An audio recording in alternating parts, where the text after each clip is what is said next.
Numru ta' studenti tal-MCAS qed jilmentaw ma' Net News dwar kif studenti mill-istituti tat-tisin u l-arti fost l-oħrajn għadhom ma rċevewx la l-istipendju u lanqas il-grant tal-bidu tas-sena skolastika li tgħin b'mod sostanzjali fl-ispiża tal-istudenti biex ikomplu jistudjaw.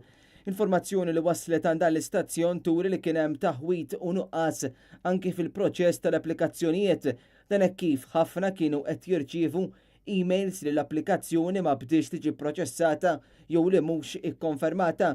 L-istess studenti għaluna li mhux sew fuqhom li għadhom ma rċevewx l-istipendju għax ħafna mill-korsijiet jirrikjedu ħafna flus minħabba x-xiri tal-apparat u ma qalu li mhux kulħadd jiflaħ jixtri l-apparat mingħajr l-istipendju, speċjalment dawk li għandhom il-problemi finanzjarji.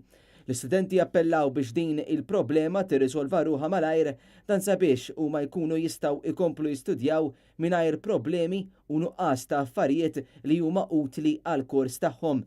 Wara li ħarġet l-aħbar fuq is-sit elettroniku netnews.com.mt, numru ta' studenti oħra tal-MCAS f'istituzzjonijiet oħrajn għalunna li huma wkoll qed jesperjenzaw dan in-nuqqas.